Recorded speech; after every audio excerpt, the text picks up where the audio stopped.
마음만큼은 그랬어요. 사위와 저는 12살 띠동갑 차이가 납니다. 남자와 너무 오랜만이었지만 그날 이후로 저는 잃어버렸던 감정을 모두 되찾고 말았던 것 같아요. 그날 있었던 일과 그렇게 될 수밖에 없었던 일을 전부 말해보겠습니다. 저는 시골에서 혼자 살고 있는 중년의 여자입니다. 딸을 낳고 얼마 지나지 않아 남편은 바람이 나서 저와 제 딸을 버리고 집을 나갔습니다. 살 길이 막막했지만 안 해본 일이 없을 정도로 고생을 하며 열심히 혼자서 딸을 키웠습니다. 마을 농사일을 도우며 마트에서도 일하고 이것저것 열심히 해서 돈을 벌어 생계를 유지했습니다. 저는 어린 나이에 일찍 결혼을 해서 딸을 낳았고 사위는 제 딸과 나이 차이가 좀 있습니다. 저의 딸은 고등학교를 졸업하고 취직을 하지는 않고 술집에서 파트타임 알바를 했습니다. 그러던 중 사위를 만나게 되었다고 말했는데 사위는 술집을 3개나 운영하고 있는 사람이라고 자신을 소개했죠. 차도 고급 외제차를 타고 다니는 사람인데 자수성가를 했다고 합니다. 산전수전 모두 다 겪어본 사람이라고 말이죠. 처음 시작한 술집은 금방 망해버렸고 고생을 많이 했다고 합니다. 다시 자금을 마련해 또 다시 도전하기를 여러 번 했다더라고요. 결국 현재는 장사가 잘 되는 술집을 3개나 가지고 있는 사위입니다. 그리고 장사가 썩 잘 되지는 않지만 직원들 월급은 충분히 줄 수 있는 정도의 술집을 운영하고 있는 사람이었죠. 사위는 고생을 하며 바쁘게 사업을 하다 보니 30대 중반까지 결혼을 못하고 혼자 살고 있었습니다. 그러던 중 사위가 운영하는 술집 중 한 곳에서 제 딸이 일을 하게 되었다네요. 사위는 처음에는 저희 딸에게 관심이 별로 없었다고 합니다.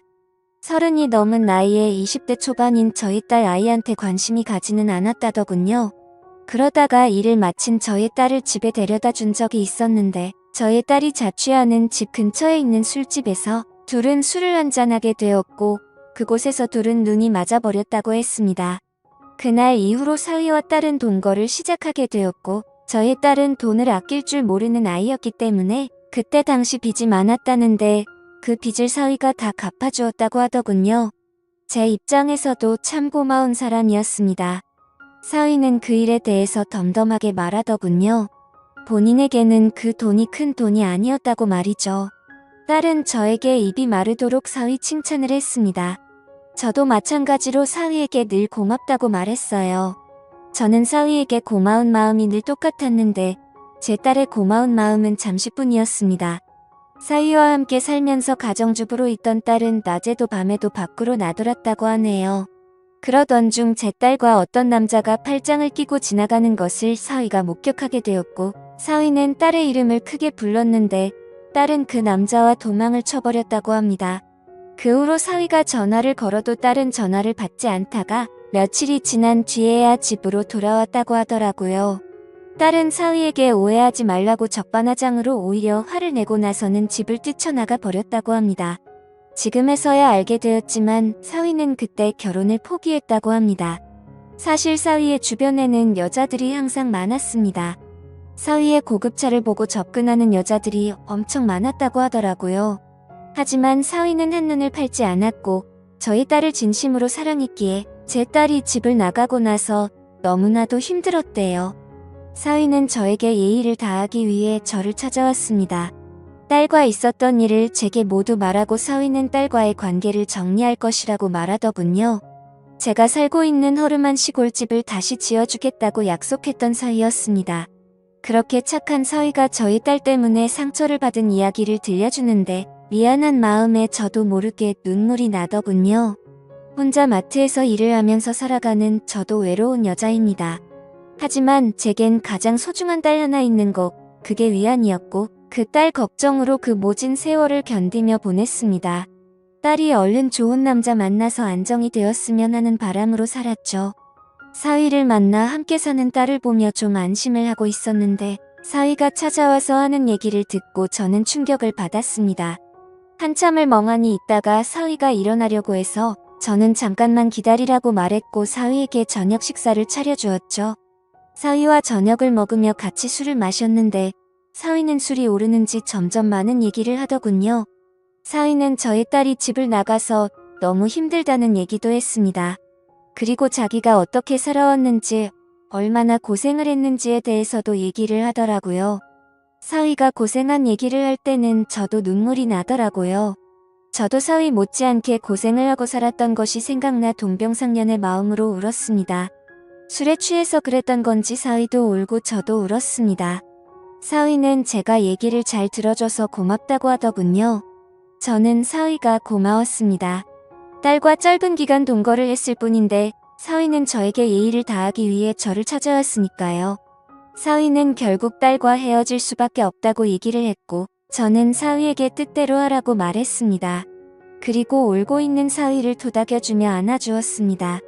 못된 딸 때문에 상처 줘서 미안하다며 사위를 안고 저는 이렇게 위로해 주었습니다. 이 말에 사위는 어린 아이처럼 엉엉 울더라고요. 사위는 한참을 울더니 누가 먼저라고 할 것도 없이 저와 사위는 사고를 치고야 말았습니다. 저는 너무 부끄러웠습니다. 하지만 사위가 원하는 대로 하도록 해주는 것이 딸의 죄를 조금이라도 씻어주는 길이라고 생각했습니다. 물론 사실 저도 좋았습니다. 어떤 남자도 저에게 주지 못했던 감정을 사위가 저에게 주었습니다. 다음 날 아침 저는 사위에게 식사를 차려주었는데 사위는 허기가 졌는지 허겁지겁 식사를 했습니다. 그 모습을 볼 때 제 마음은 너무도 흐뭇했습니다. 밥을 먹고 사위는 돌아가게 되었죠. 저는 사위를 보낼 때 이상한 마음이 들었습니다. 딸을 걱정하고 사위에게 미안한 것이 아니라 사위가 가는 것이 아쉬웠습니다. 저 갈게요. 이렇게 말하는 사위에게 저도 모르게 언제 또 올 건지 이렇게 물어봤고 저도 모르게 나온 이 말에 깜짝 놀랐습니다. 사위는 대답을 하지 않고 그대로 갔습니다. 사위는 그날 집으로 돌아가서 딸의 짐을 모두 밖에 내놓고 딸에게 짐 가져가라고 연락을 했습니다. 딸은 별말 없이 가서 짐을 가지고 갔는데 사위는 그렇게 마음이 아프지 않았다고 합니다. 그날 이후로 사위를 다시 볼 수 없을 거라 생각했습니다.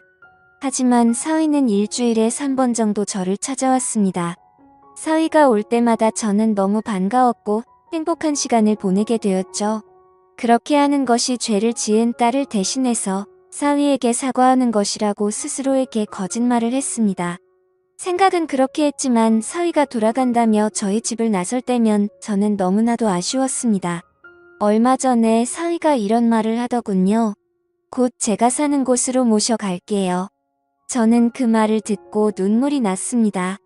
저는 사위에게 그런 소리 하지 말라고 했습니다. 딸을 대신해 자네에게 사죄를 한 것일 뿐 다른 욕심은 없다고 말했습니다. 사위는 그냥 그런 줄 알고 계세요. 이렇게 말하는데 저도 모르게 눈웃음을 치게 되더군요. 그리고 며칠 전 사위가 진짜로 트럭을 보냈습니다. 짐을 모두 실어 보내라고 하더군요. 저는 마지못해 저의 짐을 그 트럭에 실어서 보냈습니다. 이래도 되는 것일까 하는 생각이 들지만 어차피 한 번뿐인 인생인데 그냥 흘러가는 대로 살아보려고 합니다. 저는 밖에서 일하고 오는 사위를 위해 집안일을 하고 맛있는 음식을 합니다. 나중에 사위가 저를 필요 없다고 하면 말없이 사위를 떠날 생각으로 말이죠. 그 전까지 저는 그 사람을 위해 아내로서 최선을 다하려고 합니다. 저를 정신 나간 여자라고 욕하셔도 좋습니다. 하지만 저도 정말 힘들고 외롭게 살았기에 지금 이 상황이 너무나도 꿈만 같고 가급적이면 이 꿈이 빨리 깨지지 않았으면 하는 바람만 가득합니다. 그리고 딸은 그 못된 짓을 하고 난 뒤로 저와 연락을 단절해서 지금은 어떻게 지내고 있는지 잘 모르겠네요. 저도 너무 실망했던 터라 관심도 크게 가지가 않고요. 여러분들은 이 상황을 어떻게 보시나요? 지금까지 제 사연을 들어주셔서 감사드립니다. 모두 한 번뿐인 인생인데 남들 눈치 보지 마시고 행복하게 사시길 바랄게요. 감사합니다.